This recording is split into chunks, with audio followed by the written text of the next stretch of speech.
Today is October 29th, 2021.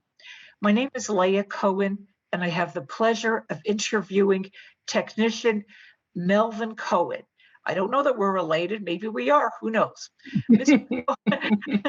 Served. Can you hear me okay? Yeah. Okay. With the 302nd Reconnaissance Troop Mechanized of the 1st Cavalry Division during the end of World War II in the Philippines and after the war in Japan. He was later assigned to the 87th Battalion of the 2nd Armored Division at Fort Hood. Thank you for agreeing to speak today, and we look forward to hearing your story. So we will begin at the beginning. Where and when were you born? I'm sorry. Where and when were you born? Oh, March 26, 1926, at Mount Sinai Hospital in the old west side of Chicago. Did you grow up in the West Side? Yes, I did. And what was it like? It was very interesting. And Chicago has beautiful parks everywhere, and the west side had Douglas Park, which was a beautiful place to play, and went to school on the west side. My mother had problems. I think she suffered from PTSD from her trials and tribulations in Europe, from the pogroms, etc., and what she had to do to find food for my oldest sister, who was born 1910 in Poland. So she was a pretty sick woman, although she was a wonderful cook. A wonderful baker. She used to send me apple strudels in the Army. Oh, wow. And everybody in my squad loved them. But is it okay if I interrupt? Yeah.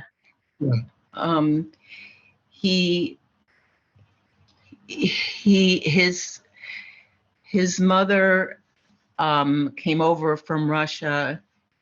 She didn't get over here until after the revolution. And she was stuck there. Tell her about how. Oh, yeah, she was going to come. Finally, my father left in 1910. He went to Detroit originally, and then came to Chicago. He was a carpenter and a builder. He had a friend, Harry Comas, and they built many buildings in the 20s, and they were all leveraged by mortgages. And then 1929 came, and the market crashed, and that was the beginning of the Great Depression that lasted all the way through 1941. And so they lost their buildings. But we were living in an apartment building at the time, and the real estate company that took them over told them that if they performed maintenance on the buildings, they could live there for 5 years for nothing. This was a building that his father built, but he lost ownership of. Yeah, and finally, my father died young. He died at age 59 of a heart attack. My mother died at 87. My oldest sister died at 93. And I'm the oldest one. I'll be 96. But what year did your mother finally make it over?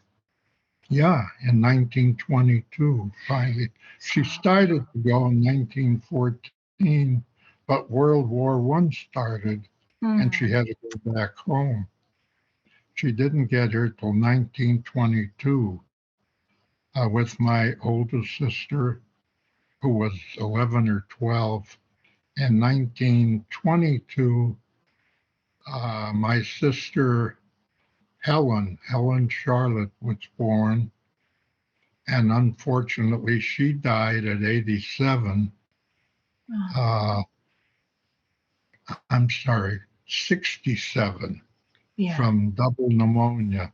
Oh, My oldest sister died at 93. I'll be 97. I expect to live You'll be 96 next birthday. 96, right. But Well, I expect to live to over 100. knock on wood, his maternal grandparents yeah. were over 100 when the Nazis killed him. Oh, my. And my maternal grandparents that I never met were over about 102 Wow. and were killed in the Holocaust. Yeah.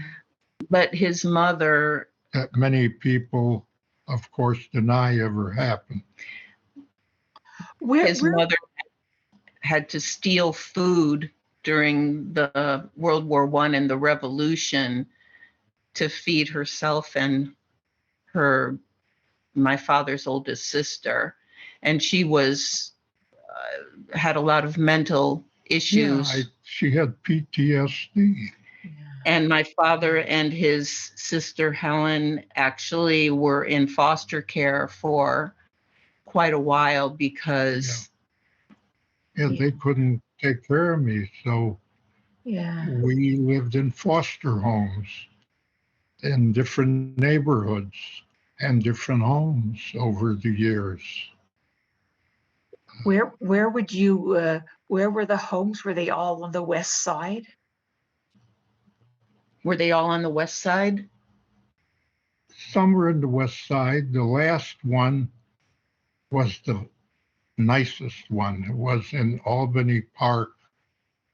And the Weissman family, very nice people. They owned a bakery, so we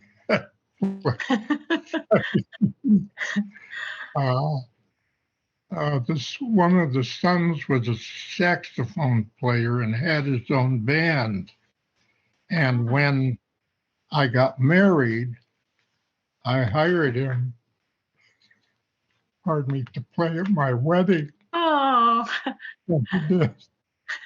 wow. Were the other families also decent people or not so much?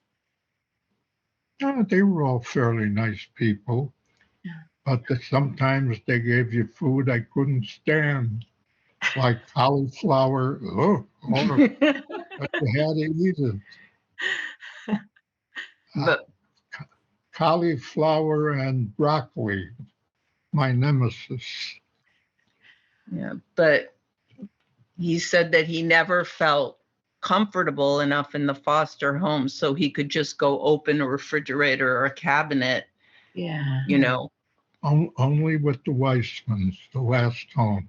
Like I say, whose son owned a bakery. Multiple talents. Goodies.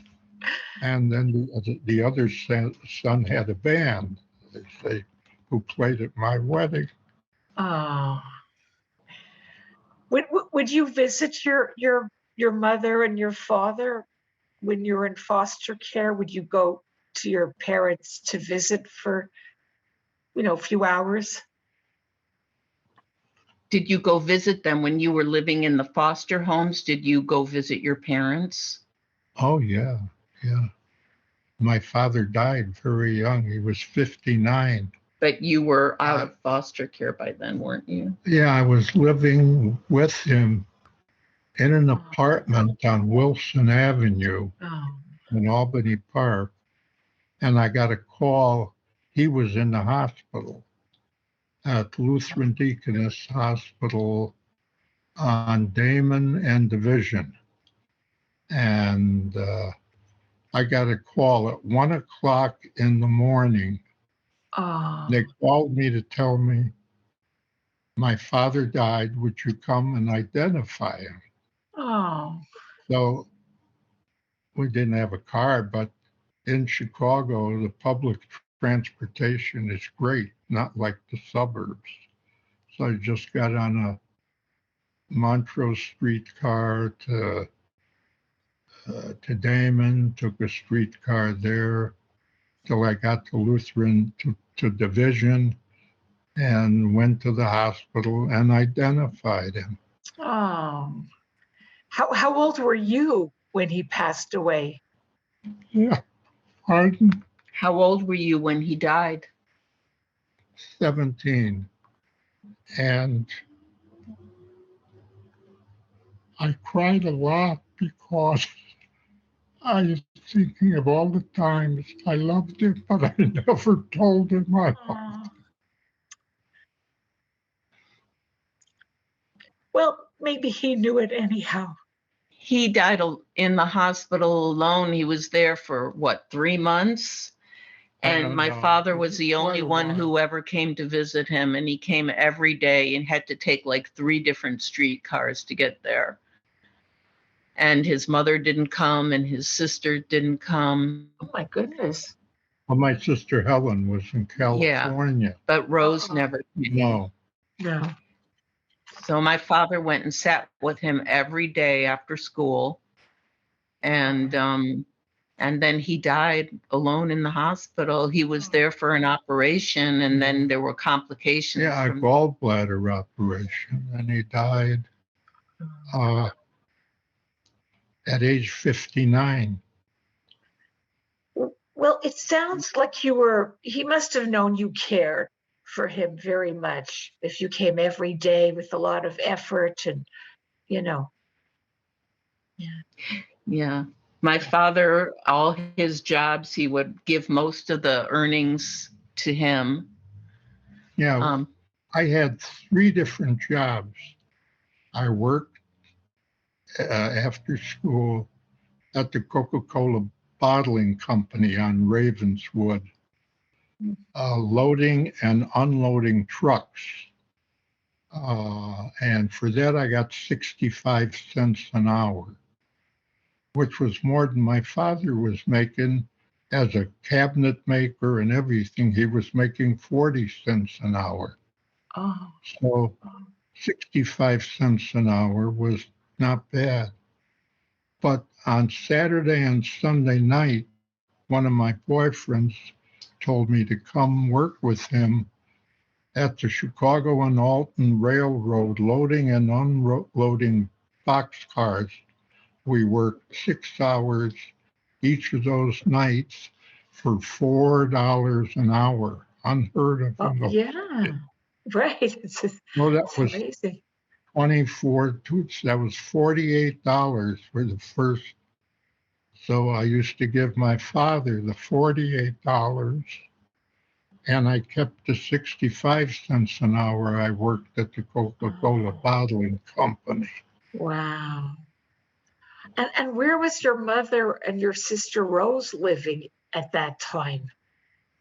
In Albany Park on Sunnyside Avenue.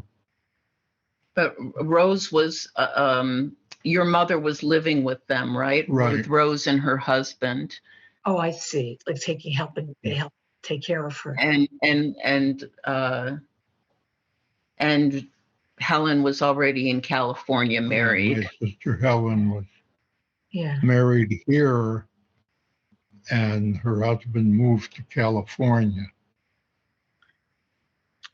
So Yeah. how did you manage everything to study in school and do your homework and work at 2, or maybe you said 3 jobs? How did you juggle everything? How did I what? How did you manage to keep up with your studies in school and work all those hours and visit your father? And Yeah. I did. I worked. I did what I had to do. I didn't. My grades weren't as good as they could have been if I had more time. Yeah. When I graduated high school, I was about 25th in the class of 300. But if I had more time, I'm sure I could have been in the top 5. Yeah. But Wow. But you still did well. I mean, you still were in right, the top. same thing. group. When I went to college, after I got out of the Army at the University of Illinois, I proficiencyed out of 20 hours of classes before I even got started. Okay. Okay. Well, that's good. You Did know, you and have? I can say, when I became a radio repairman with the highest grade ever made at the Cavalry School in Fort Riley, Kansas, that is the biggest camp in the country and have schools for everything, medical, Hmm. uh,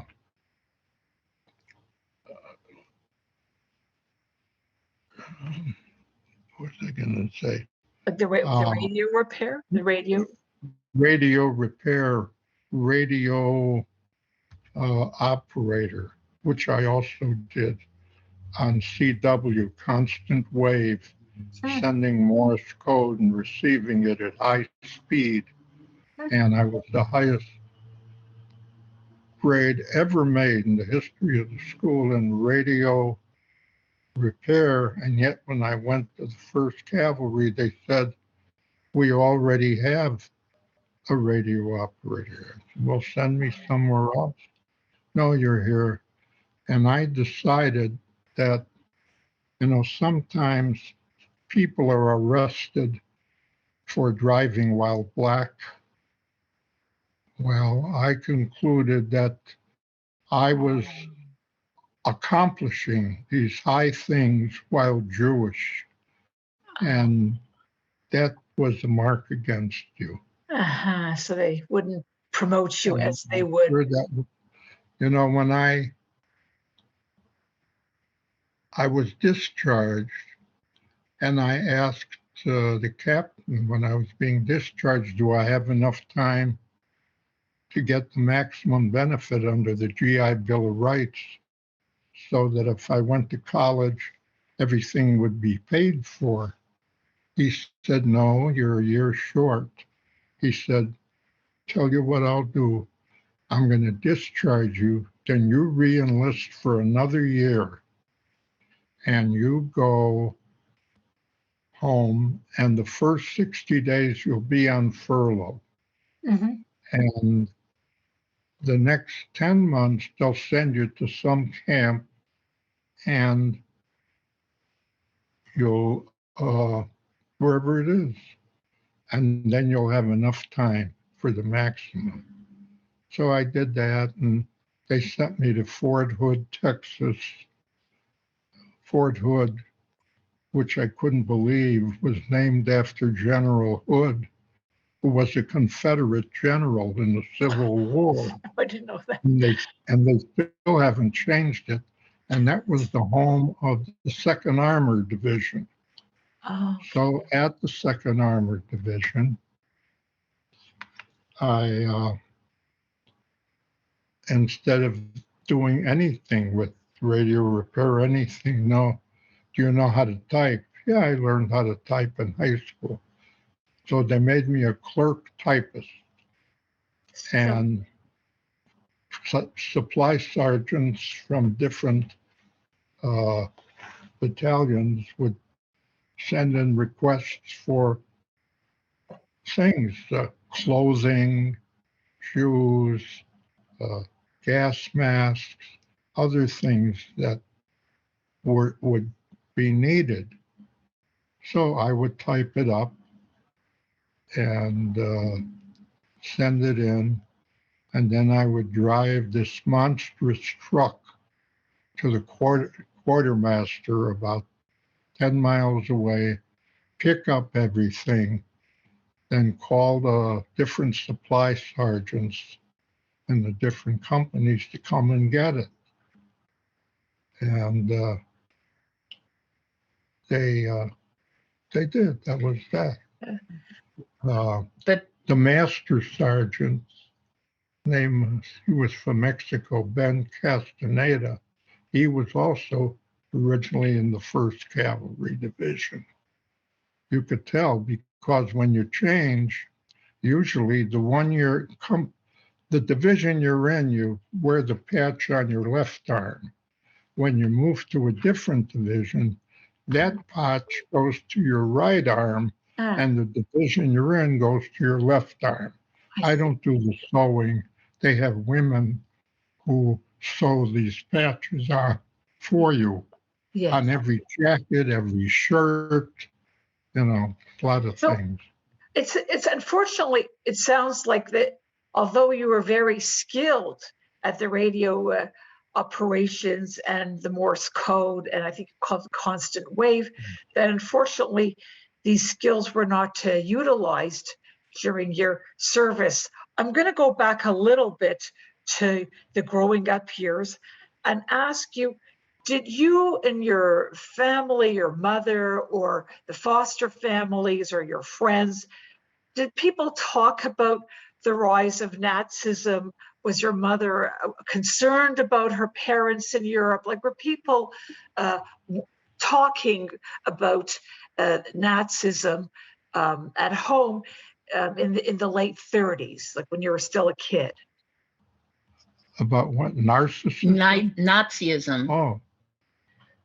Were people aware in your world about the rise of Hitler and what was going on in Europe? And did you discuss it? Did people discuss it? Of course, because my maternal grandparents, like I say, that I never met, who were over 100, were killed by Hitler. But your mother must have been really worried about them, about their welfare when Hitler was rising to power.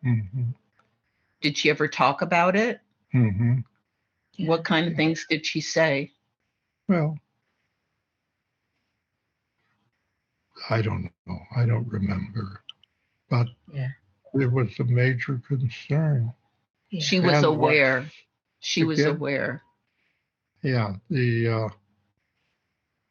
I would like to have a dime for every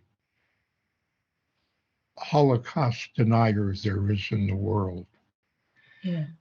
I've asked him a lot about what I used to ask my mother the same question that you just raised. I mean, what were you thinking when it was happening, when, before the war started, when Germany was turning into, and what did you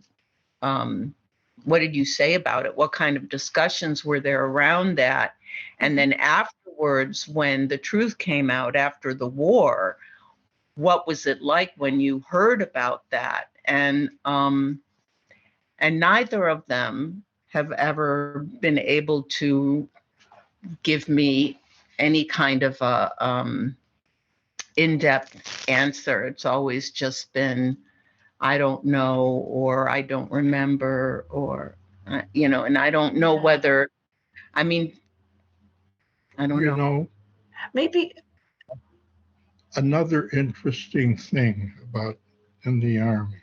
When I was at Fort Hood and I was getting ready to leave, another soldier who was there, who was also going to be discharged, came up to me. This is interesting. He said, there are 15,000 men here in the division. He said, I'm in charge of personnel, so I know everybody. He said on their AGCT score, which is Army General Classification, like an IQ. He said, my IQ, his IQ, was 180. It's like a genius. He said, and the only one that's close is you. You have 150. The other 15,000 men have 90 or below. Was that hard on you? Did you feel, in general, throughout your service, did you feel that, I don't know how to put it, that you were dealing with people who were not very bright? Right. So what he said to me was, this would have changed my whole life, and you would never have been born, Debbie. He said, you and I could go to school, any Ivy League school you want. You want to go to Harvard, we'll go to Harvard, Yale, Princeton. I'll go to whatever school you want, we'll go to together. Oh. So I thought about that I can't afford to live in that surround. He says, don't worry about it. My father is worth $40 billion. Don't worry about money. But I didn't do it. I said, all the people I went to high school with are going to the University of Illinois at Champaign. Yeah. So that's where I'm going to go. But if I'd have stayed there, God knows, I could have been just as successful in the job that I did. I became a certified public accountant, but I could have done anything. Originally, I wanted to be an architect, but I didn't have enough money to take that much time. Well, with a guy whose father is worth, what did I say, $60 billion, that wouldn't have been a problem. And I could have been an architect. Yeah, you were always really good at very technical kinds of drawings. So So, and that's where I would have gotten married. But yeah. Well, it's okay. My father, Mr. Cohen, also was an accountant. Did you hear what he said? No. Her father was also an accountant. Oh. Mr. Cohen. Well, I was very good at Another Mr. Cohen accountant. Yeah. Well, so Deborah wrote that on your 18th birthday, March 26, you were drafted, and they said you would have to report for duty after you graduate. So do you want to tell us what happens at that? What question? After you got your draft notice, yeah. How did you respond? Is that what your question is? Yeah, and where did you go? And I accepted it, and I reported for duty. So you graduated in June. I graduated in June, and then July I was drafted. No, you were drafted when you had your birthday. You got your draft notice when you were still in high school, is what you told me. But you didn't have to report until after graduation. Right. Graduation was in June, and I reported in July. Okay. And did you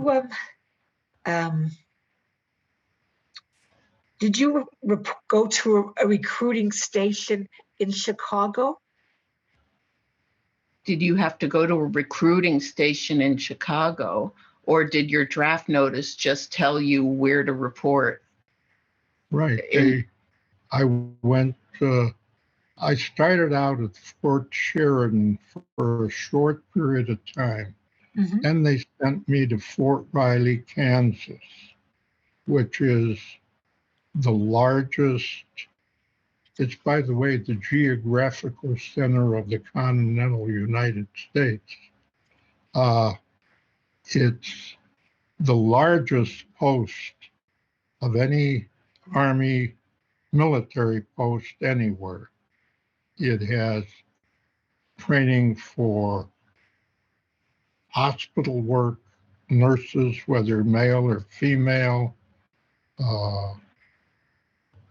radio operator, radio repair. They even had horse cavalry training. I don't know why, but they did. Wow. Yeah, he did that. I did that too and became an expert horseman. Oh my Uh, goodness. What was basic training like when you started off there? well, basic training is learning how to march, learning your general orders, 10 general orders that you have to be aware of, Hmm.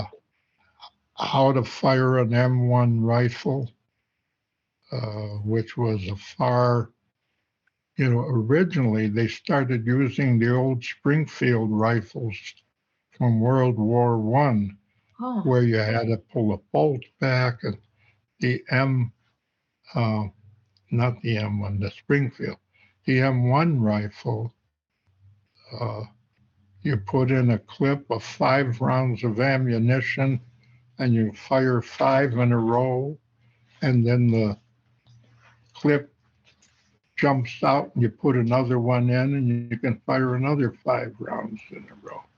Much better and much better sight. Hmm. And I was an expert shooter. But, in the war, I didn't have to shoot too much. By the time I got, the first place I went was to the island of Luzon in the Philippines. The other Mhm. islands, Leyte, Mindanao, had already been taken. Yes. And there was only cleaning up to do, and we did that in the reconnaissance.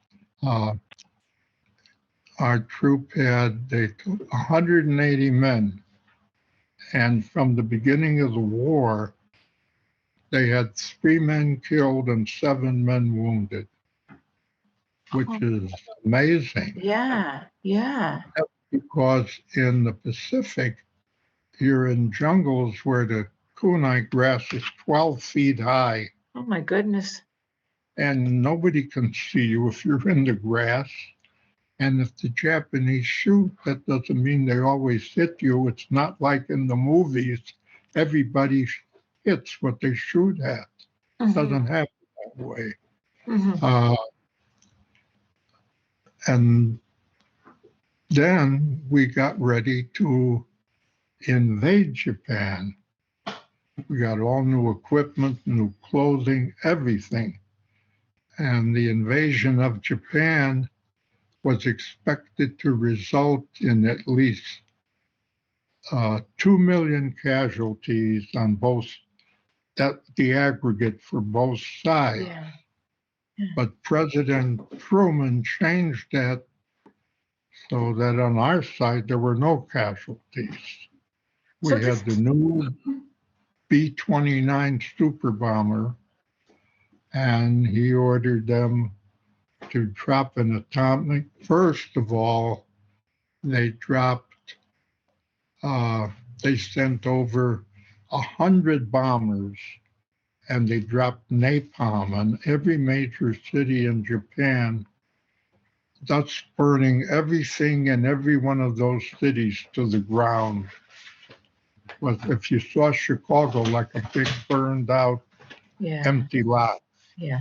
Let's go back to that later. So it is very important, but let's maybe go back. He wants to go in chronological order. That's okay. Is that, but But how did you find basic training? Basic at Fort Riley and How did you, was it hard for you? Was it easy for you? Had no problem. Did you which other skills did you learn when you were there? The worst thing about basic training was at 5 o'clock in the morning, somebody would come to the barracks and wake you up and say, "Tough as shit, kid. You're on KP. Go to the kitchen." And so at 5 o'clock, you and about 10 other guys are there peeling about 1,000 potatoes.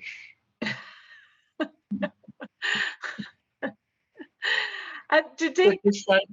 But she asked you what other things you learned in basic training, one of the things I you learned learned was the general orders. There were 10 general orders you had to know.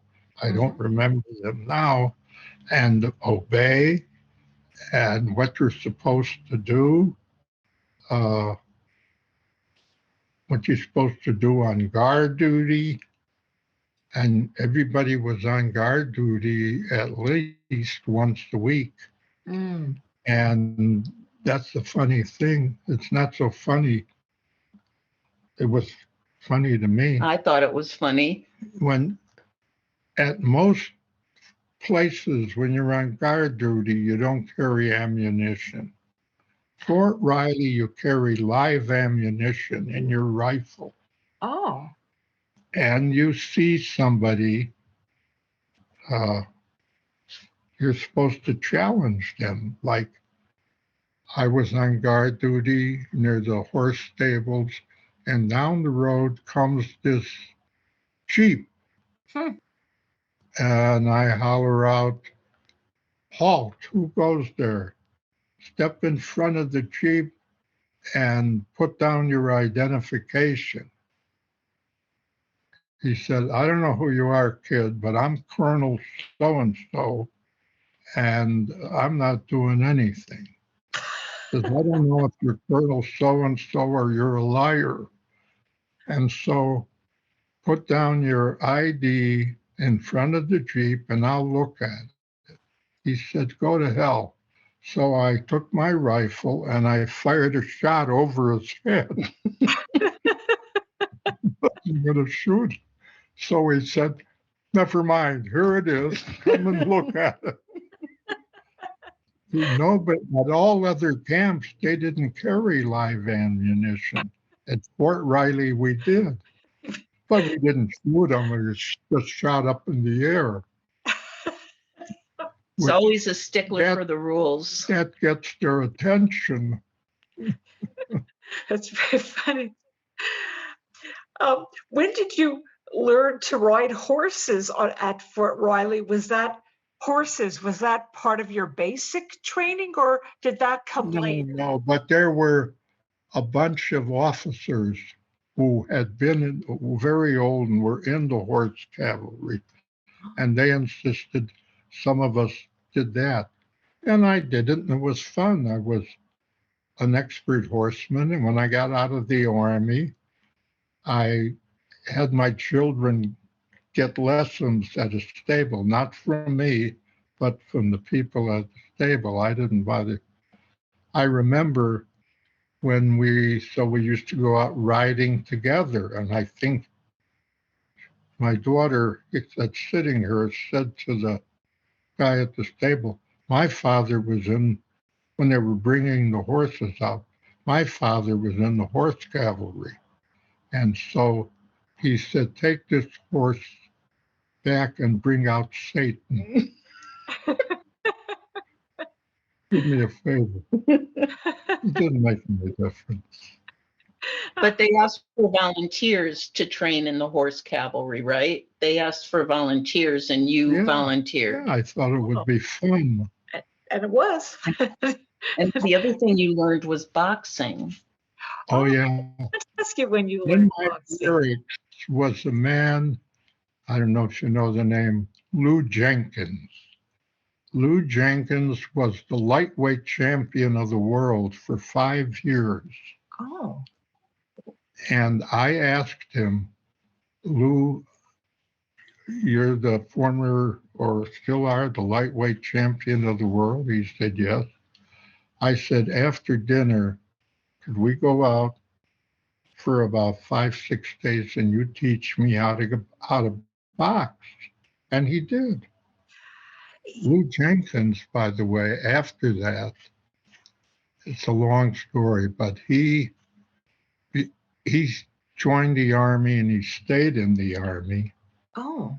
And he became a hero in the Korean War. No kidding. And he spent his life in the Army. Oh. Yeah, his first wife, Katie, divorced him, but he married another woman, had a couple of children, And I never saw him after that, but he was really something. You got boxing lessons from the best. Yes. And when I was on the ship going overseas, they had things to do. We had a hillbilly band on the boat. They used to play great music like the Wabash Cannonball and the Great Speckled Bird. And then I had a friend that I used to play chess with. And then they said, we're going to have a boxing tournament. Whoever wants to volunteer. So I and about 6 other people volunteered, 3 2-minute rounds. And I used what I learned from Lou Jenkins.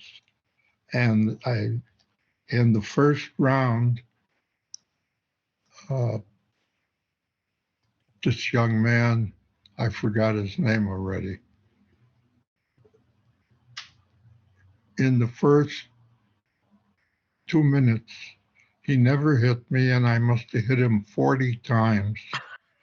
And not hard. I didn't want to hurt him. Yeah. He obviously didn't know how to box. He threw the gloves on the ground and ran away. So we had to fight.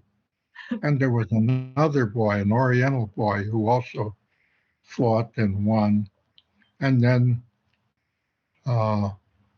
people were saying, why don't you two fight each other? And we looked at each other and we both thought the same thing. Said, why don't you two fight each other? We're through for the day. We're through.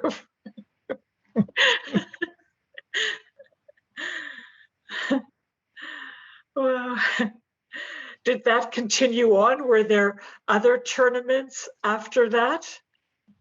Yeah.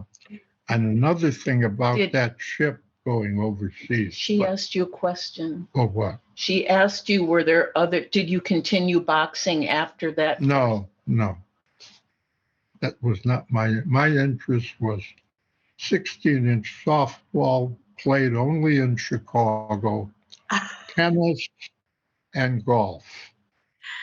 Golf was my favorite game. But that wasn't until much later. So the ship we were going on overseas was the SS Meridian, a captured German freighter. Oh. And the food, the only kind of equipment they had was boilers. And I hated boiled food. I never ate it. I ate breakfast. And the rest of the day, all I ate was apples, oranges, pears, but I hate boiled foods. I never ate it. I just ate fruit all day long. Something else I was wondering about was when you were at Fort Riley or later on, did they offer any, let's say, services for the high holidays or for Passover? Did they? No, never. Never. Did they? Or they offered Christian services, right? Yeah. But no Jewish services? No, not that I remember. And my parents, of course, were really Shomer Shabbos, especially my father. So we did that for many years, but since they're gone, I don't follow it because I'm an atheist. Yeah. There's no God. Given looking back thousands of years, what goes on in the world, murder, wars, there could be no God if he would tolerate that. Yeah. So in my opinion, he doesn't exist. Okay, so you wouldn't be on the lookout for it either, type thing. Yeah. When did you take the aptitude tests. When did you take the aptitude tests in the Army? Like, was that at basic training or? Yeah. Yeah. And did they send you to radio operator and repair school, or was it your own preference, or both? No, that's where they sent me there, and then they sent me to radio repair school. And when I graduated from radio repair school, they had me train radio repair people from other divisions. Wow. But when I actually got joining my own division, they had no room for me as a radio repairman. They already had a radio. And like I said before, it was like being arrested while driving while black. Yeah. You can't be a radio repairman when repairing while Jewish. That's my opinion. Nobody ever said it, but. So there weren't very many other Jews in No. that you went through basic training or the Army with, right? Right. There was, in basic training, there were only 7. Uh-huh. And when I won the boxing match, the other 6 stood and cheered. You represented the Jewish people. There was one kid from California. His name was Hogue, Merle Hogue. He was afraid of everything.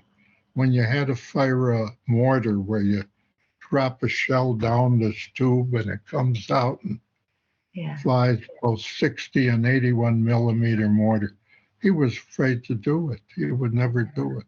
No. So I dropped his in for it. It helped him out. It didn't bother me.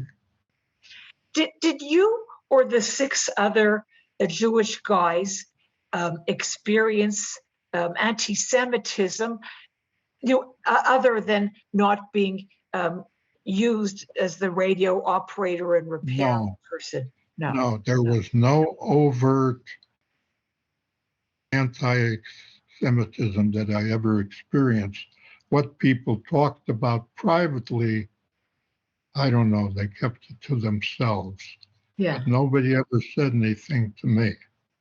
Okay. When was the Jeep accident? Was that when you were in the Philippines or during basic training? No, that's when we were in the Philippines. Okay, we haven't gotten to the Philippines yet, so hold that thought. We were going over a bridge. No, wait until she gets there. Oh. She's doing the order. Oh, so sorry. I know it's not, in a way, it's contrary to human nature. So thank you for your patience. I will say, you talked about it a bit earlier, but I don't think we recorded it then. What did you learn in terms of the radio operating in the Morse code? Could you describe what your training, what you learned to do at radio? You learned what the code was, the signals for every letter in the alphabet. Dot is A, dot is B, dot is C, and so on, D all the way to Z. And they were also names for them, like Abel, Baker, Charlie, Dog, Easy, Fox, etc. So you did that. That you had in our armored car, you had an AM radio where you could send signals, and a voice radio. Yeah. And to tune a voice radio, you had to get what's called a 0 beat. Tune it till you beep, till it gets down to there, then you know you can talk. And the people who had been there doing this never heard of it. They never heard of that, about how to make a 0 beat, Oh. So I'm just wondering what the hell's going on. So So we did. Is this where the radio was in there? Yeah, that's an armored car, Yeah, let me get it out. M8 armored car. And then, okay, I'm gonna. and oh, okay. So the radio was within the armored car. I can't get it in the camera. Oh, here we go. Yeah, here we go. We can see it now, and we can also always make a copy of, like a scan of it. And Yeah. yeah, that'd be great. So okay, so you're so I think you said that you had scored the highest in the school, that you came in first in the radio operator and repair school. You scored the highest. In the radio repair. Yeah. Yeah. Yeah. Yes. Ever in that school. But it didn't do me any good. No. It No. kept you from being deployed for a long time, right? They held you back to teach. Yeah, but I mean, when I did get deployed, I couldn't get a job as a radio repairman. No. Because they would tell me they already have one. Yeah. You know, so I'd say, send me somewhere else. And they tell me no. And it was like I said, you can get arrested for driving while black. Yeah. You can't be the best when doing it while Jewish. Oh, Jewish. Jewish. That being said, they must have recognized you were the best because they made you an instructor at the school, right? Right. So what were your responsibilities as an instructor? As a what? As an instructor. What were your responsibilities as an instructor? To teach other people from other divisions how to do radio repair work, how to read a schematic diagram, what to look for. In the radio, 90% of all errors are burned out vacuum tubes. And you had to have a tube tested. That's even for civilians. You had to take every tube, take it to a tube tester somewhere until you found the one that was bad. Today, there's never a problem with the radio because it's solid state. Yeah. There are nothing but solid state items. What do they call them? I forgot already. I forget what they're called too. Yeah, but anything in your radio lasts forever. Nothing ever burns out. Were you in a classroom setting? Did you teach the radio repair in a classroom? Yes. And so you used to write on a blackboard, a chalkboard? Mm-hmm. Yeah. Did you have good students? Have what? Good students. Were your students good? Did you have good students? Oh, yeah. Yeah, they were attentive. And yeah. Did you also teach Morse code? Did you teach Morse code? Yeah, for those who wanted to learn it. Yeah. So the Morse code was if you're going to be a radio operator, right? Right. And radio repair was separate? Yeah. So were you happy to be teaching in Fort Riley, or were you disappointed that you weren't being deployed? No, I wasn't unhappy. Yeah. Listen, deployment The sooner you're deployed, the sooner you might get killed. Yeah, that's You know, right. people used to ask me, when you were in the war, were you afraid? And I would say, of course I was afraid. Every minute of every day. If anybody who says they weren't afraid is either a liar or mentally ill. Yeah, How could you not be afraid? it's true. Nobody wants to die. No, no, no. That doesn't mean that you shirk your duties. No, no, but the fear is always there. Yeah, yeah. So bravery is doing something in spite of being afraid. Yes, yes. Yeah, yeah, yeah. After Fort Riley, did you go to Fort Ord, California? Did I do what? Go to Fort Ord, Yeah, I California? went to Fort Ord in California before getting on a ship to go to the Pacific to fight the Japanese, who Okay, were horrible people. yeah. And you talked a little bit about the time on the ship, and it sounds like you spent it very well. Were there any storms, though? Did you get seasick? No, no, I never got seasick. The waves can be pretty rough. Uh, there were some storms. The ship would bounce up and down. Some people got seasick. I didn't. Especially if you happen to be billeted in the bow of the ship, that's what really goes up and down. So, but I never got seasick, never sick to my stomach.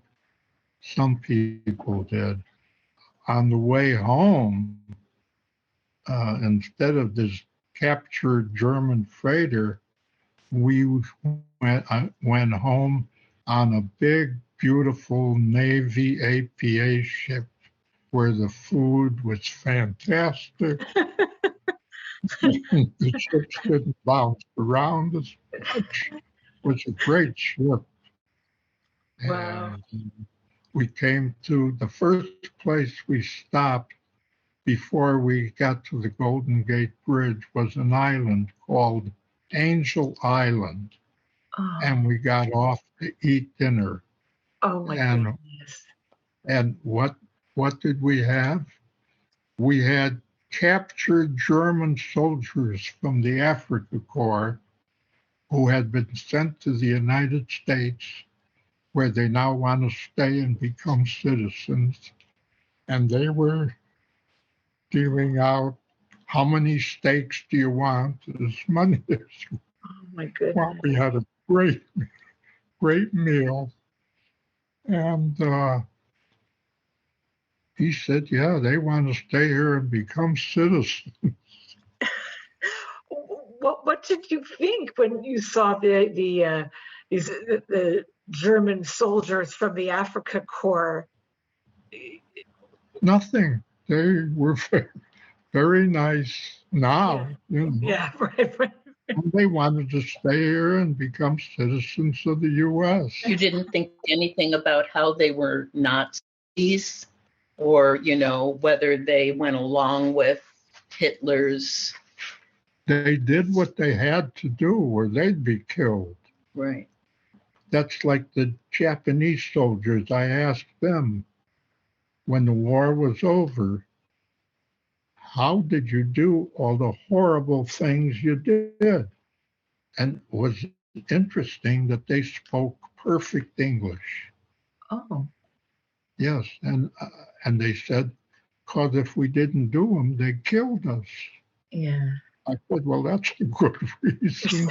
Right, He right. said, I feel embarrassed. He said, why? He says, here you are speaking perfect English, and I only know one word in Japanese, sayonara, which means hello or goodbye, depending if you're coming or going. I know other Japanese, and here you are, you speak perfect English. But I'm not going to ask you to teach me to speak Japanese. Okay. Well, you seem to be a man of many other talents, though. So, when you were on the, I forget the name of it, but the former German freighter, was there a shellback ceremony when you crossed the equator, or is that only a Navy custom? When the boat crosses the equator, the people do little tricks or hazings or. Well, I've crossed the equator, but I don't remember a ceremony. The longest trip I ever made for business was a trip to Australia. And you can't go much further than that. And you pass the international timeline or something. And I did it for a client who had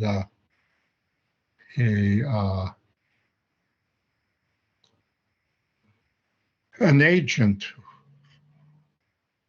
who did work for them. There was a fan company, fans and blowers, from small axial fans to monstrous fans that used in foundries, could be traveling at 400 miles an hour and be 10 feet in diameter.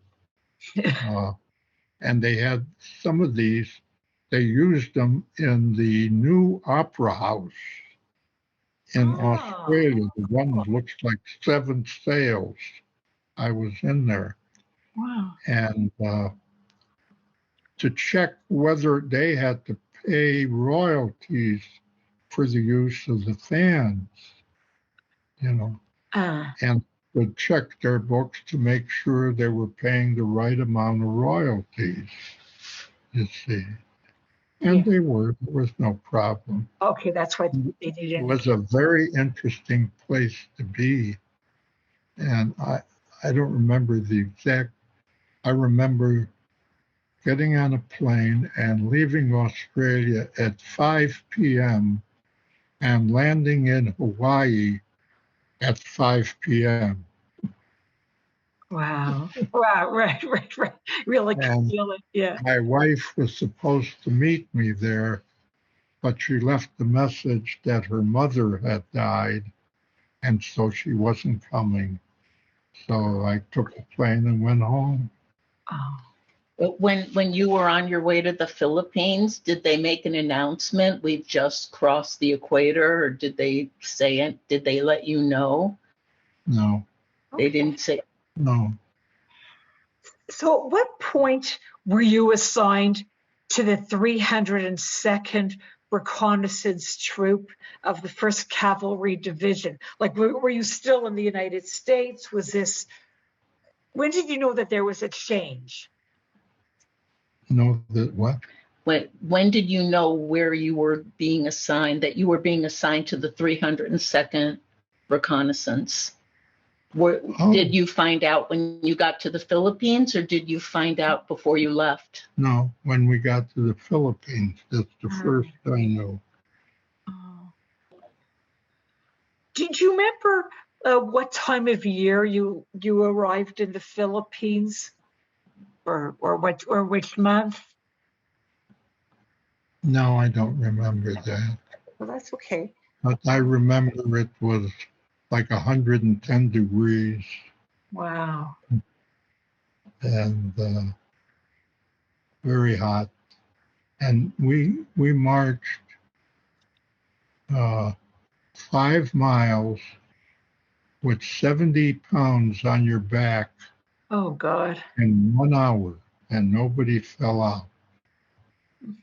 You can do anything when you're 19 or 20 Was years that old. from the ship to where your barracks were, or your camp, or whatever Yeah, it was? right. And we stayed there, and then we were given all new equipment, clothing, everything Oh, to prepare for the invasion of Japan, which never happened thanks to yeah. President Truman, because we had the new B-29 super bombers, and we had developed the atomic bomb, and he ordered it used. First of all, they ordered like 300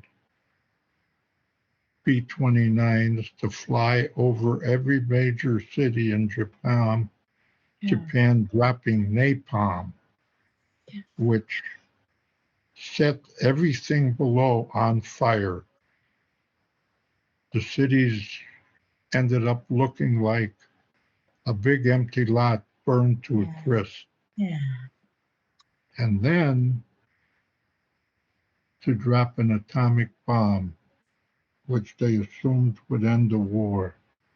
And they dropped one, the first one in Hiroshima, which probably killed 800,000 or 1 million people. And Japan was still silent. So they dropped a bigger bomb. Like they killed its fat man on another plane in Nagasaki. And that killed 1 million people for sure. Then they surrendered. Yeah. But while you were still planning, while the US was still planning for the ground invasion of the main islands, and you were in the Philippines, what type of, first of all, where in the Philippines were you, and what type of training were you doing then? Well, I'm training for an invasion, how it would work. But when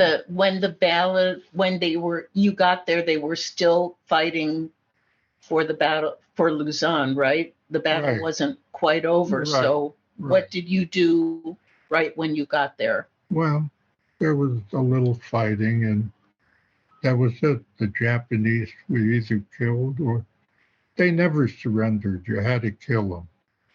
Yeah. But did you go out on combat missions or? Yeah, but there wasn't much going on. Was it No more like more than 1 or 2 days.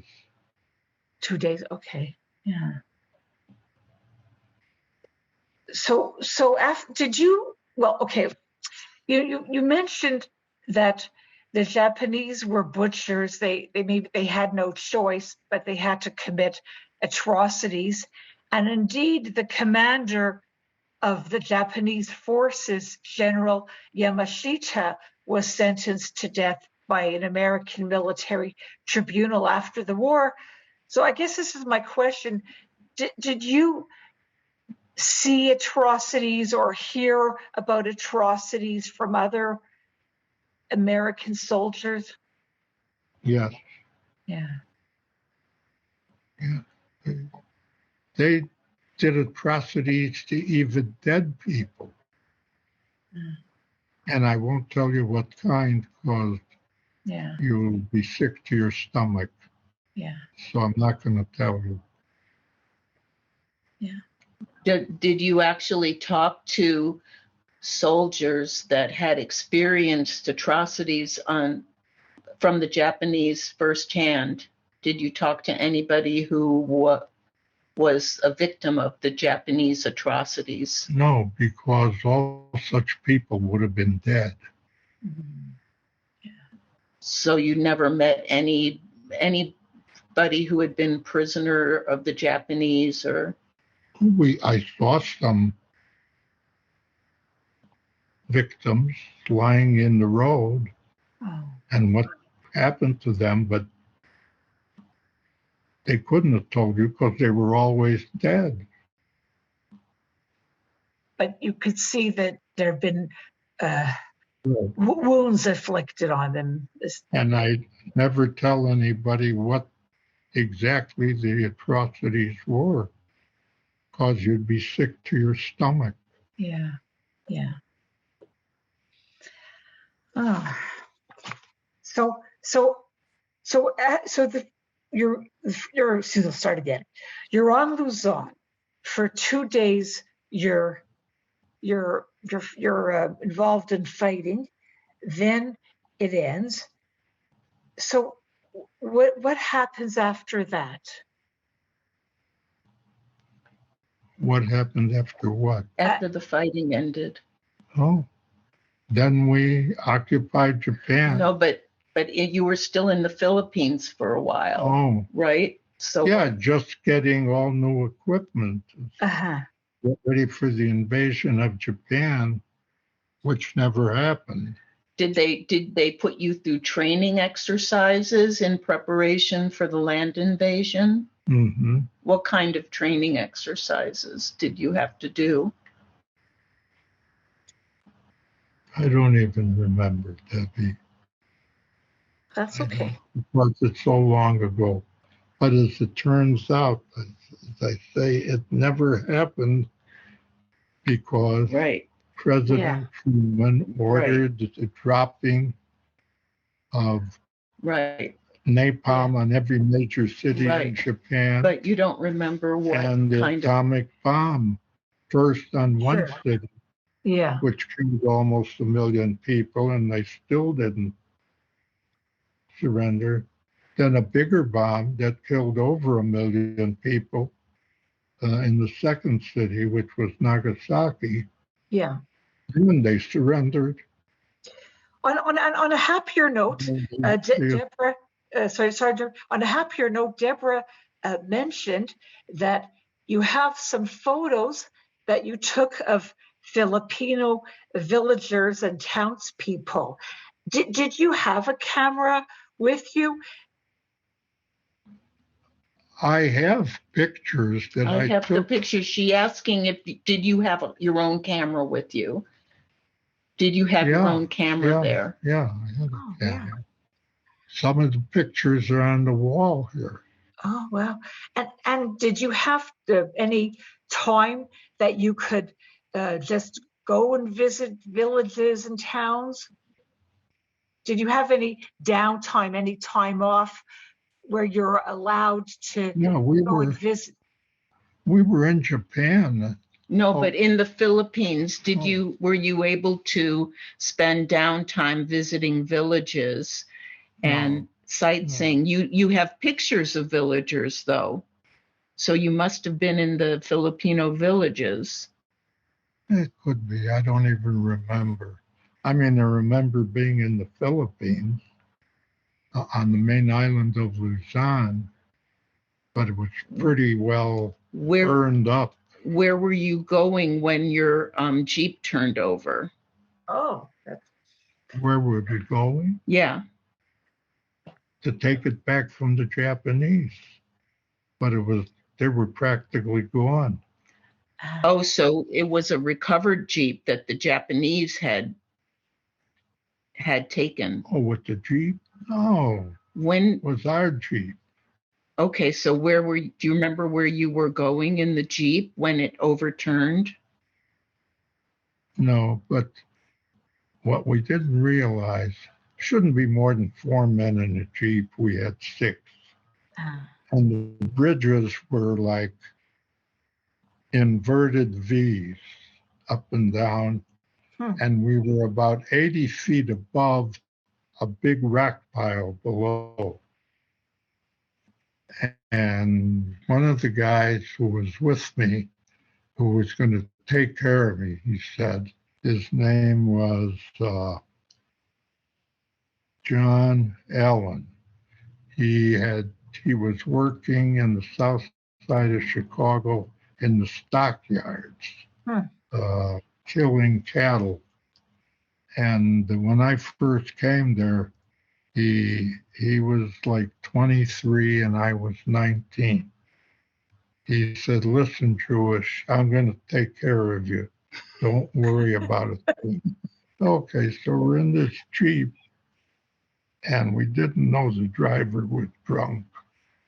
And he hit the side of the bridge, and the Jeep flew up in the air, fortunately back toward the middle of the bridge instead of over the side, in which case we'd have all been dead.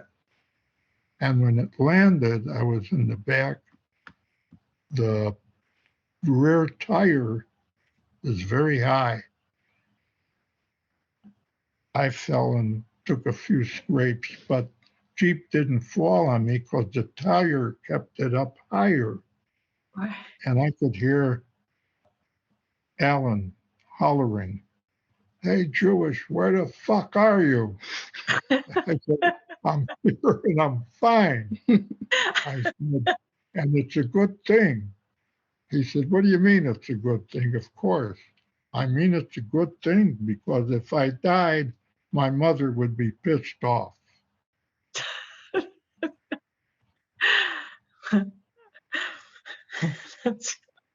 Would you write letters to your mother or to your sisters or friends? Sure. That record, there was a record. Tell her about recording the record home. That little 45 record that we used to listen to and we lost. When did that happen? I don't remember. They used to bring recording equipment, and they would let people who wanted to record a letter home on a record, and it was bright yellow. And when we were very small, we used to play it over and over again, and it was 19-year-old dad talking to his mother on the record. Oh. And yeah. Do you remember recording it? No, I don't. But I remember when we set up a camp outside of, about 5 miles outside of Tokyo during the occupation. And we had to make lights. And so I hooked up all the lights. I knew a lot about electricity and hooked up all the lights. And I also hooked up, I guess, the record player. And then the area we were in, a former Japanese army area. And so I got a big crate, wooden crate, and I put a couple of Japanese rifles, a couple of silk Japanese flags, 2 samurai swords, 2 Japanese bayonets, and I shipped it all home. Where did you? Sorry. Yeah, I shipped it to my sister Rose. I told him not to open it. And when I got home, I opened it. Ultimately, I kept it for myself, and I got tired of having tools of death around. So I gave it all to my son. I gave him the samurai swords. The rifles, I put an ad in the paper and sold it. I had no ammunition for it, but they could get them if they want. But the other things I gave to my son. He has them. But Daddy, I hope you don't mind. I'm trying to trigger his memory on what he did in Japan. Did when you got there, you said you had to go on burial duty. You had to bury people. Tell her about that. Yeah. What's to tell? You find people and you help dig graves and you mark the graves and you put the people in. Were those soldiers or were they civilians? Soldiers. We're only interested in American soldiers. So you were burying dead American soldiers that you found on former battlefields. This is in Japan or in the Philippines? In Japan. How were there dead American soldiers in Japan when there was no invasion? You're right. You're right. It had was to have in the been. Philippines. It had to have been in the Philippines. Yeah. Right. Were there military cemeteries in the Philippines? Like, where would they be buried, or would they be ever be sent back to the United States for burial there? No, they didn't send them back. Yeah. We made cemeteries. I mean, and buried people and put up crosses or Morgan Davids, whatever the case may be. Yeah. The vast majority were crosses. Yeah. And when were you throwing the flamethrowers into the caves? Whenever the Japanese didn't come out, and we Yeah. never went in for them. We did one of two things. We threw a hand grenade down, and then we put a flamethrower, and you could smell the flesh burning. Oh. How did you know there were how did you know where the Japanese were, what caves they were in? Who else would be in a hole? So in other words, if you saw any cave or any hole, there was a good chance that there would be a Japanese soldier hiding in it. So you had to take action, basically. Is that correct? Is that? When every time you saw a cave or any kind of a hole, you just assumed that there was Right. Japanese hiding inside? Mm-hmm. Yeah. And would they ever come out running? Sometimes, and we shot and killed them. Yeah. Why did we shoot and kill them? Because we learned from past they had hand grenades wrapped around them, and they didn't care if they died as long as they took you with them. Mm-hmm. Yeah. From the hand grenades. So the minute they came running out, we shot and killed them. Yeah. Yeah. Oh, two questions.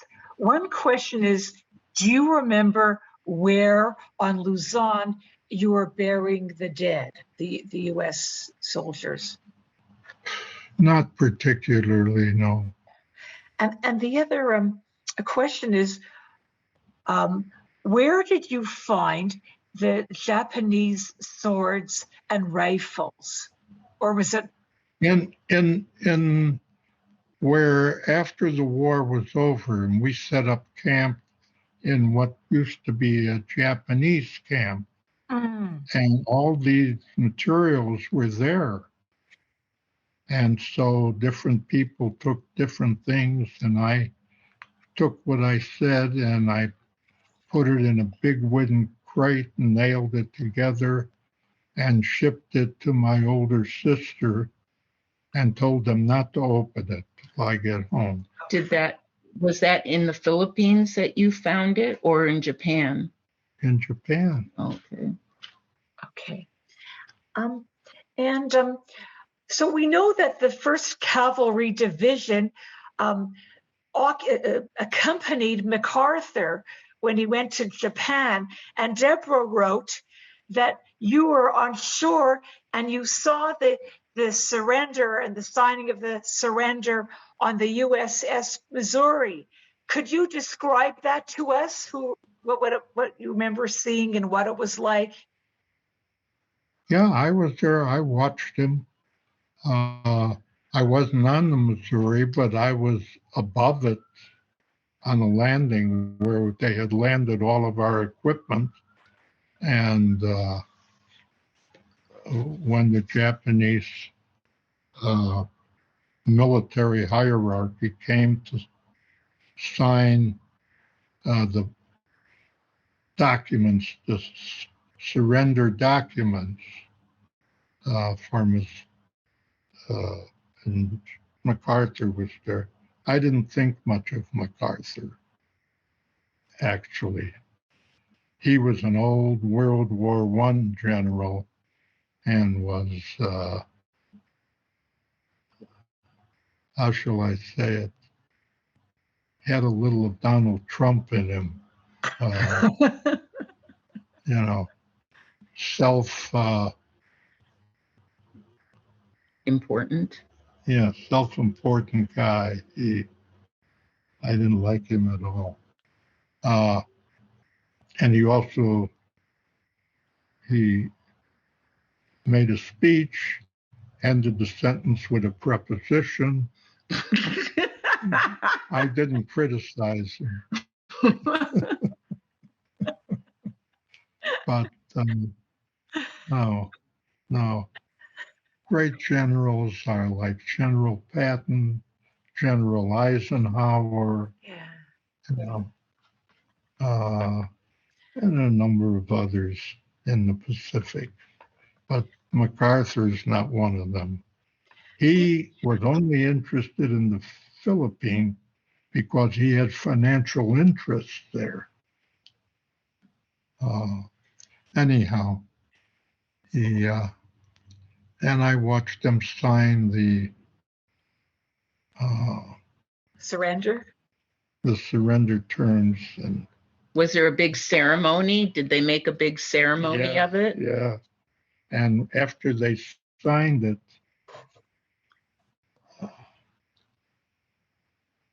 500 U.S. fighter planes flew by overhead. Uh-huh. And that was the coup de grace because Japan had not a single airplane left I see. because every one had been either bombed or strafed at the end of the war to make sure they had no airplane.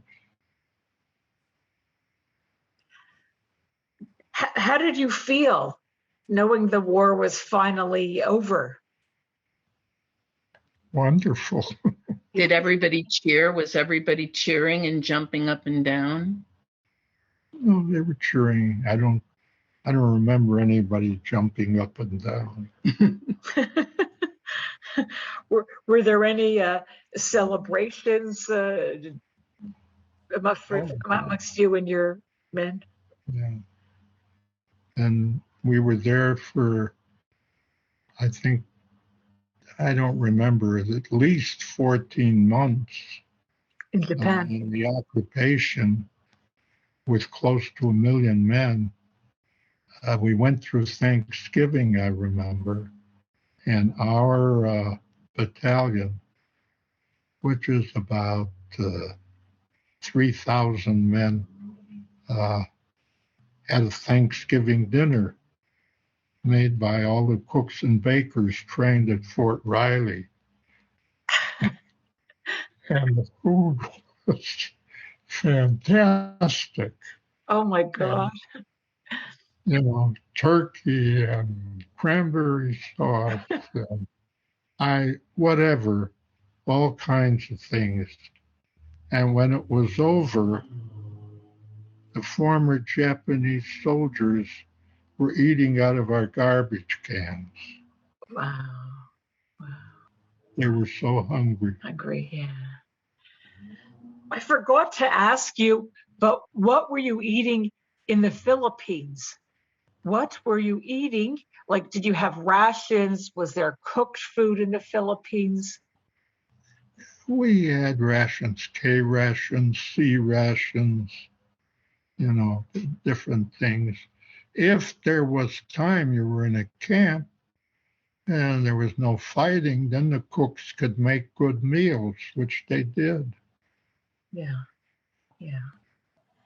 What's the difference between a C ration and a K ration?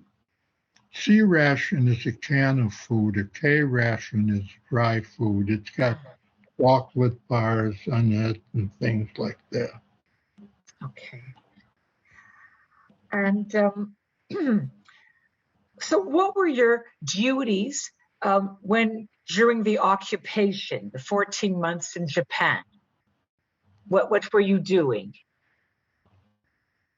We were just patrolling up and down the streets to make sure everything was peaceful, finding things. We found caches of gold that had been hidden. Really? We didn't keep it. They decided what to do with it, who would probably belonged to the country and it was given to the country. I never heard that. Yeah. And lots of booze, lots of sake, Japanese sake, easy to get drunk on. And you went and visited the geisha houses? No, geisha girls were entertainers. They were not prostitutes. I know they weren't prostitutes, but you went Not to, the geishas. Those are Gora girls. or you visited them. Yeah, they're mostly in a town called Ikebukuro, up near Mount Fuji. Oh. But you were safe because just as you had Adabrin for Anopheles mosquitoes, take your Adabrin every day, you never get malaria. You had Pro-Kits, which protected you. After you had sex with a prostitute, you used your Pro-Kit and you would never get sick. Oh my God. Yeah, you used to tell Because me. the Army had films in basic training to show what would happen to you if you didn't use the Pro-Kit. And it was very gory. But speaking of malaria, you told me that when you were out on reconnaissance in the Philippines and it was so hot, you had to have your sleeves all the way down and your pants legs tucked into your boots, and you had to be completely covered up in the heat. You had a net over your helmet. Wow. You don't want to be bitten, but by the same token, the Adabrin protected you. Even if you were bitten, you wouldn't get malaria if you took your Adabrin pill every day. Did you get any tropical diseases, or were you? Well, you got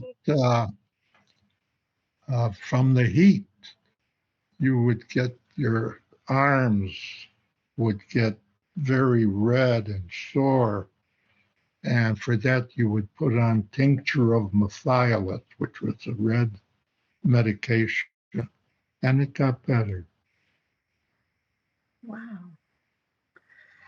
And gosh, so you're there 14 months in Japan. Did you interact, aside from the Gora girls, did you interact with other Japanese civilians? Like, did you meet Japanese on the street, and would they communicate with you, or? Yeah, they were very personable, the ordinary citizens of Japan. And they all spoke English. Like I said to the former soldiers, I'm embarrassed that you speak English personally. Perfectly. Hmm? Perfectly. Perfectly. And I don't speak any Japanese at all. It's not fair. But did you ever go to tea rooms or restaurants or? No, we ate in our own mess halls.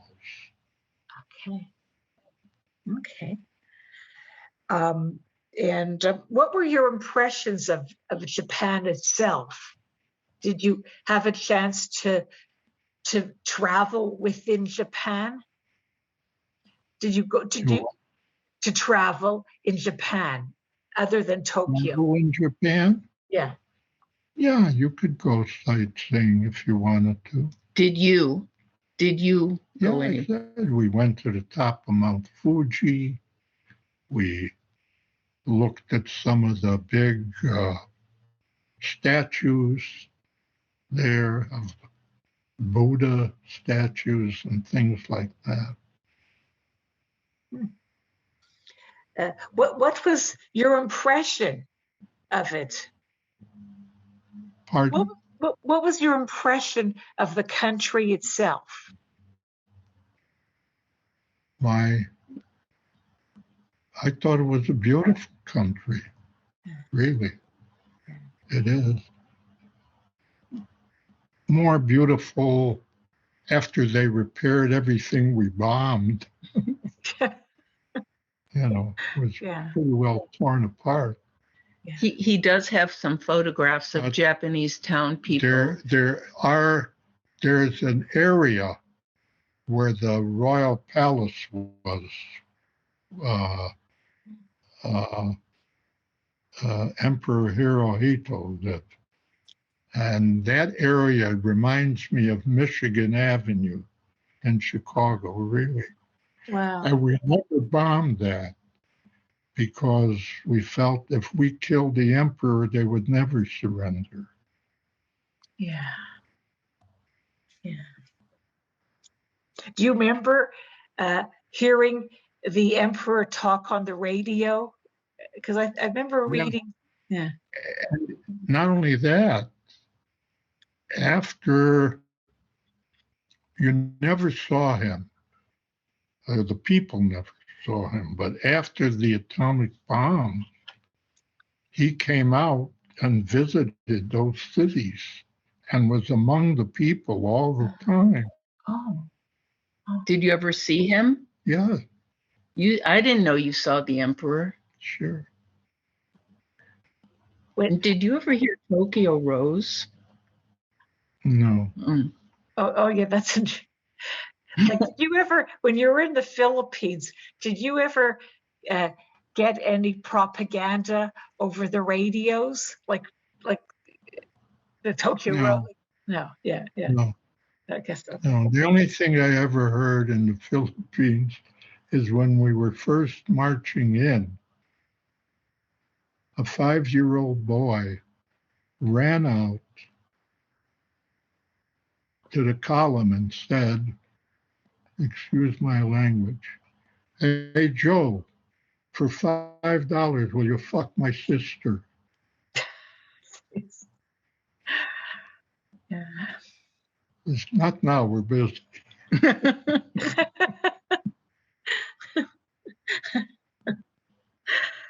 Oh, yeah.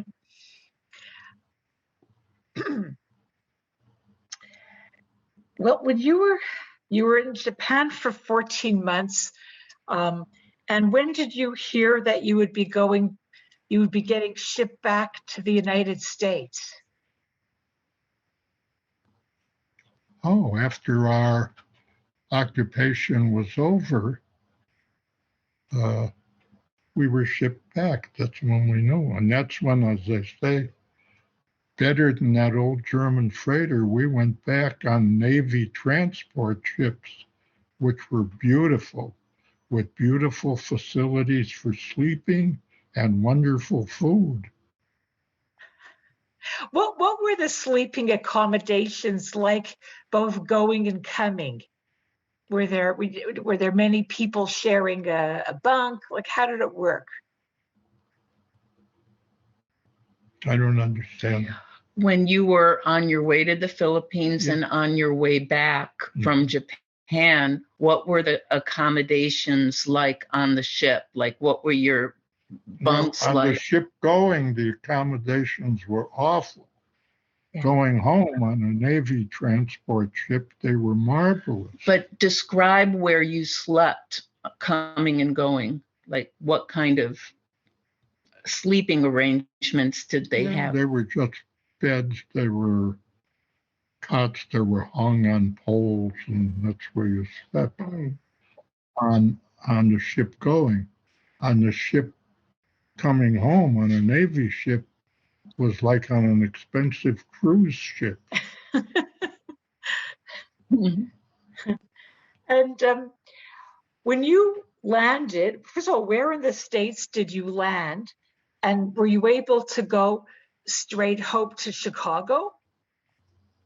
Yeah, well, as I said, first place we landed was Angel Island, where we got served a wonderful steak dinner by members of the Africa Corps who were prisoners of war, were sent here and were working on becoming citizens of the U.S.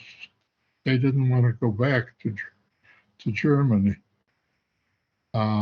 The next place we landed was the greatest feeling, coming back under the Golden Gate Bridge.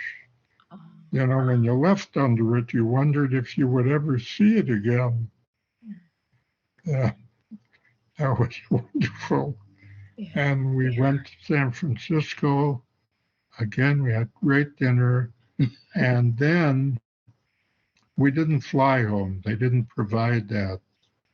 Depending on where you were going, you went on a special troop train, different trains going to different parts of the country. So, but we had an exclusive troop train going back to Chicago, which had very good food also. Did you have any time in San Francisco, or did they send you right back? One day, that's all. So what did you do when the train reached Chicago? Where did you go first? I went home. As I said, I re-enlisted for 1 year, and the first 60 days I was home on furlough and saw all my friends. And then they sent me to Fort Hood, named after a Confederate general, to the 2nd Army Division. And I told you about that stay. So what were you doing? Like, what were your duties at Fort Hood in the Armored Division? What were my duties? Yeah. Yeah. Well, I was a clerk typist for supply sergeants to order things. Then I would drive this great big truck. You had to teach yourself to drive, right? Right. He taught himself to drive. You had a double clutch. I had to learn how to do that. I learned from myself. That's all. I figured it out. And drove about 20 miles to the quartermaster, loaded the truck, made sure everything on the requisition was there, then drove back, then told all the supply sergeants to come in their vehicles and pick up the things that they ordered. Okay. Yeah. And what I did do, I played football. That's right. In Fort Hood, just for a local team. We made up a team. The coach was Captain John Weber, who had been an assistant coach at the University of Michigan. Oh. And I played football, and we won most of our games. There were other teams that were much too good because they had special division teams that were made up of former some college players, but mostly former professional players. Oh my. We couldn't play them. They'd have killed us.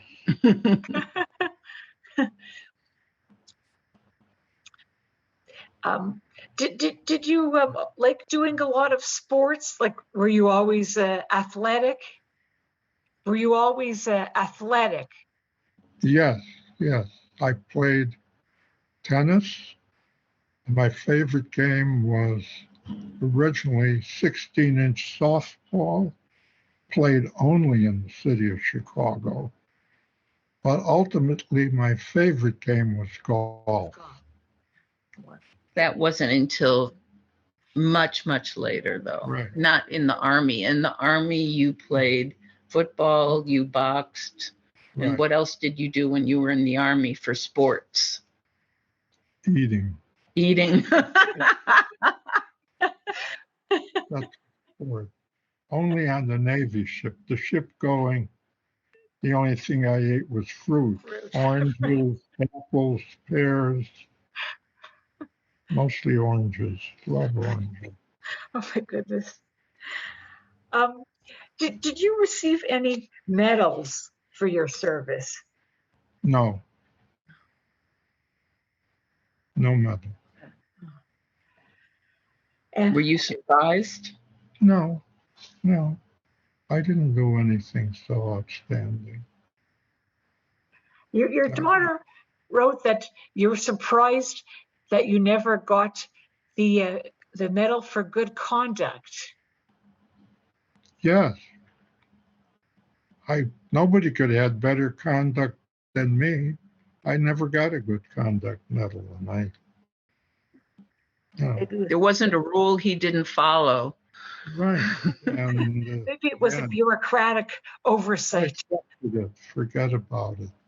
I got a victory medal Oh, thing on my uniform, and some other medal, some other bar on for something, I don't know. But no, and I didn't care one way or the other. did you like being in Fort Hood? Did you was it tedious? No, it was very nice being in Fort Hood. A lot of nice people I played football with, the people who was in charge was a master sergeant named Ben Castaneda, who had been from Mexico, but was also a former member of the 1st Cavalry Division. Yeah. I didn't know him there, but the big division had 24,000 men. I only know about 500. It's quite amazing. So did you become friendly with Ben Castaneda at Fort Hood? Yeah, I met him at Fort Hood. Yeah. Were you buddies? Yeah, once we got to know each other. Had he trained in the horse cavalry? No. So when were you discharged? Like how long were you at Fort Hood before you were discharged from the Army? How long were you at Fort Hood before you were discharged? 10 months. Yeah. I had a year altogether. First 60 days I was home on furlough, the other 10 months at Fort Hood. And then I was discharged, and that's when I then went to school at Illinois. When was where were you? Were you still in basic training when Uncle Jerry stepped on the mine? He's not your uncle. We always called him Uncle Jerry when we were little. No, he was A friend. my best friend. He went to Europe in the 28th Pennsylvania Keystone Division. Mm-hmm. He was there 1 month, and he ended up unknowingly in a minefield. Oh. And he stepped on a shoe mine, which blew off his left foot. So he had to have his leg amputated below the knee. When he fell, he tripped a bouncing Betty mine. A bouncing Betty mine jumps up in the air and spreads shrapnel like a shotgun. Yeah. So he had shrapnel in his head. Oh. But were you? But the doctors removed it, and there was no damage. Oh my God. And he got first he walked with crutches, and then they gave him an artificial leg, and he learned to walk with that. He didn't need the crutches anymore. But were you still at Fort Riley when he was injured? No, I was at Fort Ord getting ready to leave, and I got a letter. Oh. Yeah. Yeah. Because he was my best friend. Oh. Wow. When you came back to the States, or certainly after you returned from Fort Hood, did you meet friends who had been injured by the war, or had you lost friends, who were killed in World War II? Like after you returned to Fort Hood, to the Chicago area, or at least to Champaign, did you meet up with your old buddies, and were other friends injured as well? Did you know anybody after you got back stateside? Yeah. Did you have any friends that were injured or killed? Other than Jerry? Yeah. No, Oh, that's not good. a one. That's good. None of my other friends. They were in the Army, but none of them were injured. That's amazing. Yeah. But what is amazing is how many of them died young. Yeah. Oh. The strongest among them was Jack Levan, and he died at age 50 of a heart attack. Oh, so very young. I mean, wow. Yeah. You know, there were 26 in our club, Tell her the name of your club. the Cadavers, The cadavers. and I'm the only one that's alive. Yeah. Yeah. Do you think? Do you think? Pardon? Go. There were a Sorry. lot of bright people. Hy Mackler was a medical doctor. Bernie Rubin was a psychiatrist.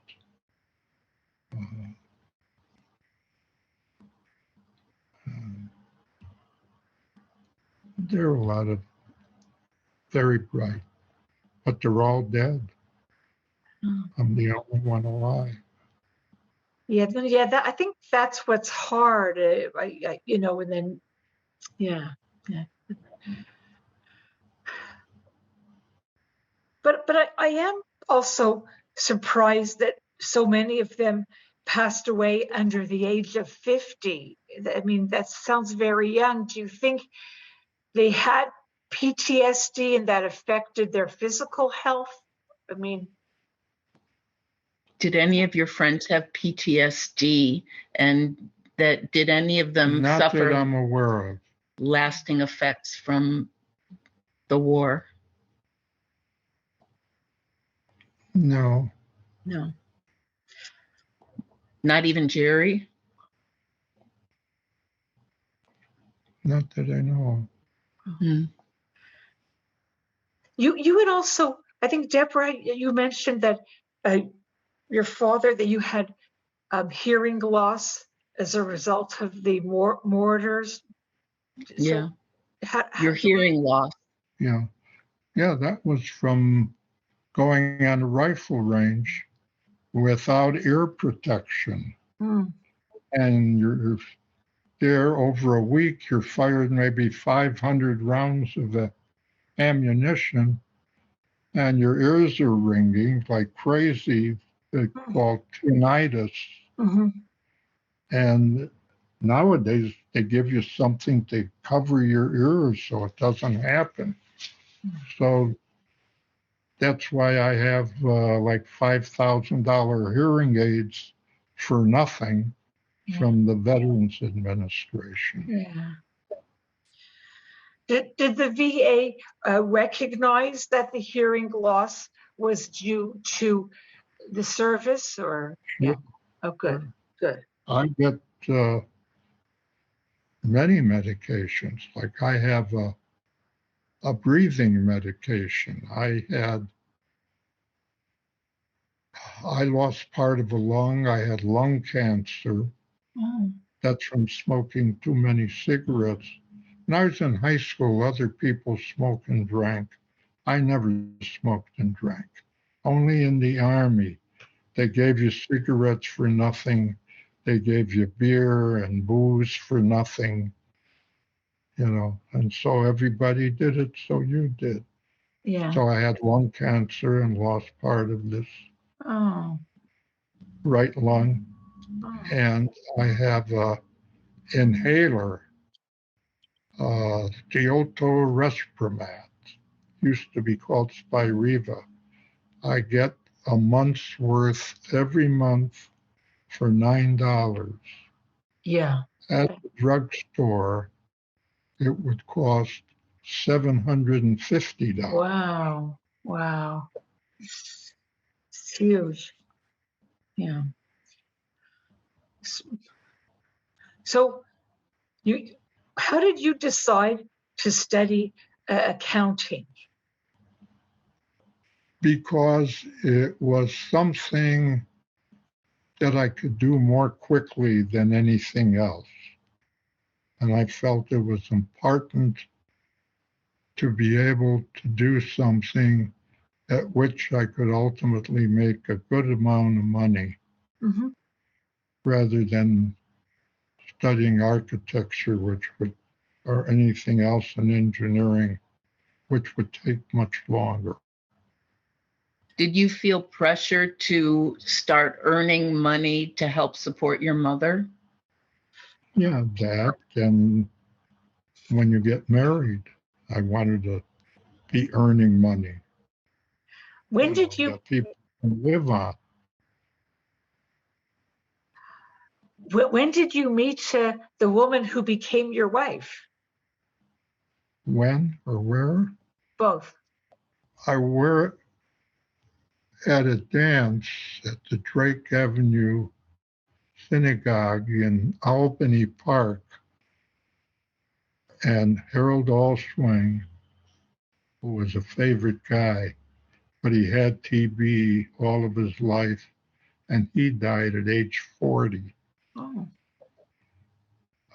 But your mother was at the dance, and Harold said to me, "Don't take her home. She lives on the south side." But I took her home anyhow. You're a gentleman. And I was on the stairs. Her father had a hardware store, Ross Hardware, and they lived above the store.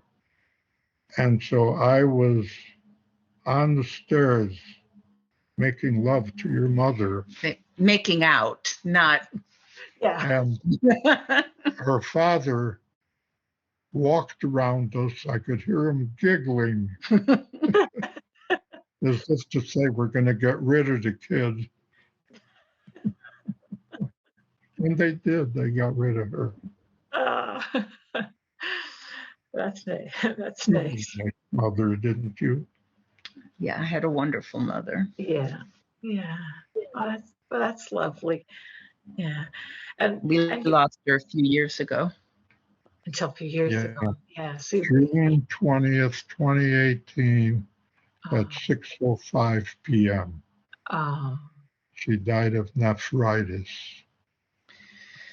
That's poison kidneys. poison kidneys. Yeah. Well, thank God you had many, many years together. Yeah, that's Yes, we did. At least, 64 years? Yep. yeah. Wow.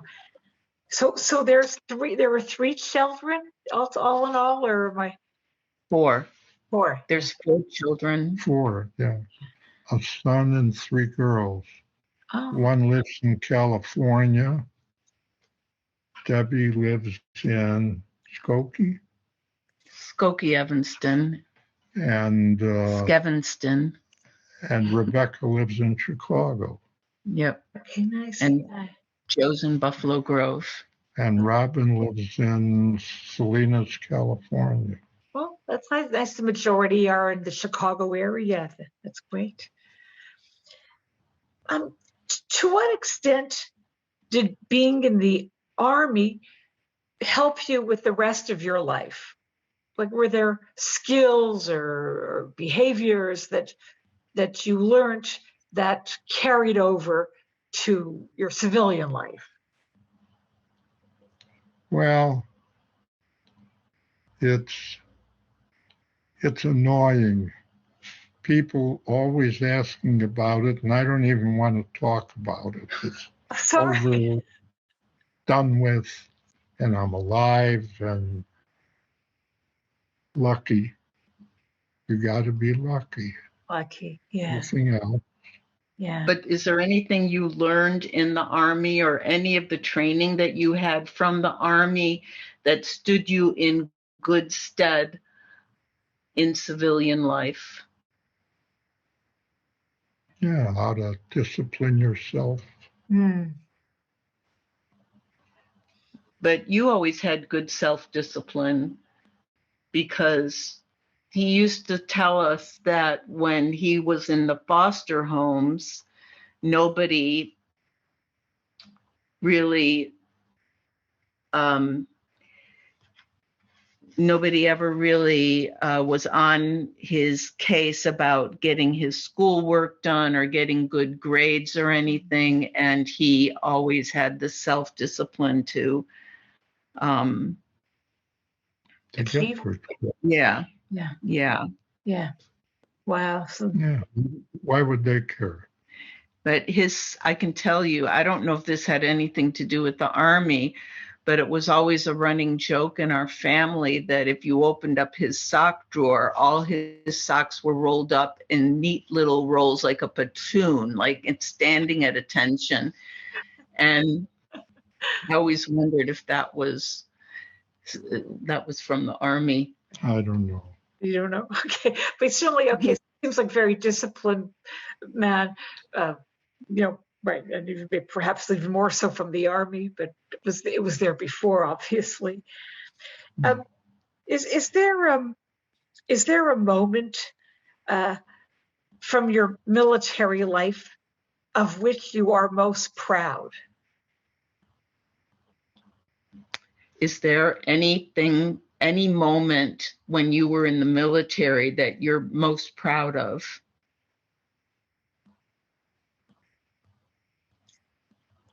No.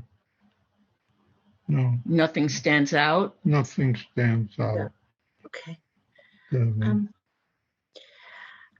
Just lucky that we didn't have to invade Japan Yeah. because the odds of getting killed were enormous. Yes. Because at least between both sides, at least 1 million people would have been killed.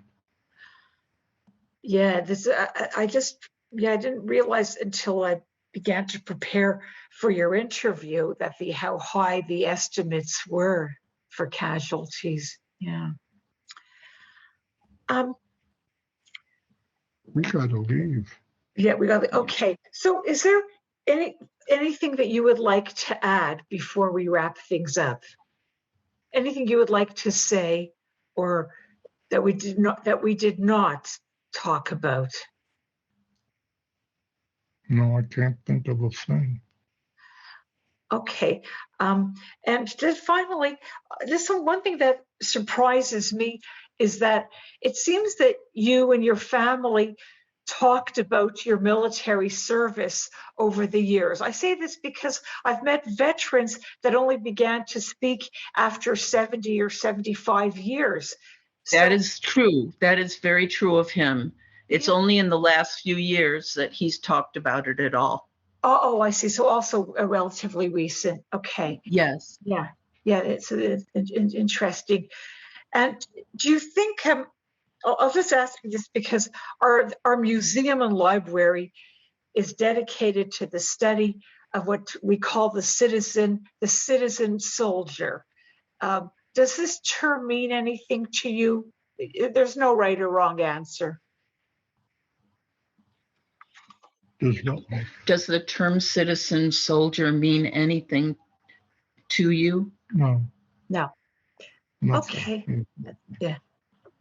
Can I show you something? Yes. Do you see that pin? First Cavalry Division.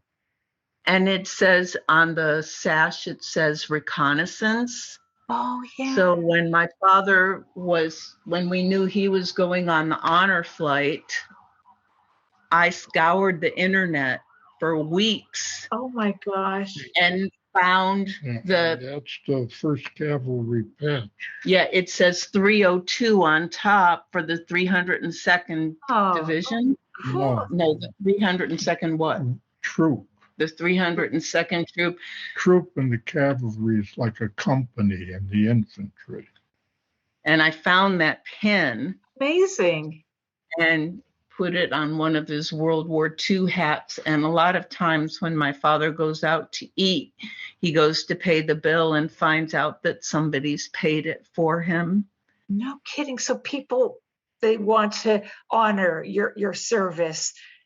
Did you find that happened after the war itself, like let's say in the 1950s or late 40s? Yeah, it happens very often. Very often.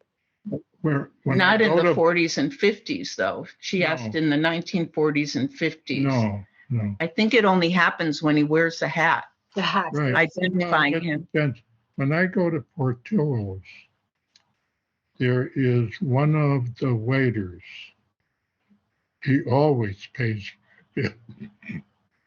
I can't make him stop because his father was killed in the war. Oh, yeah.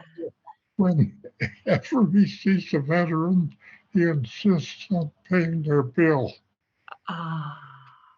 Yeah, wants to make up.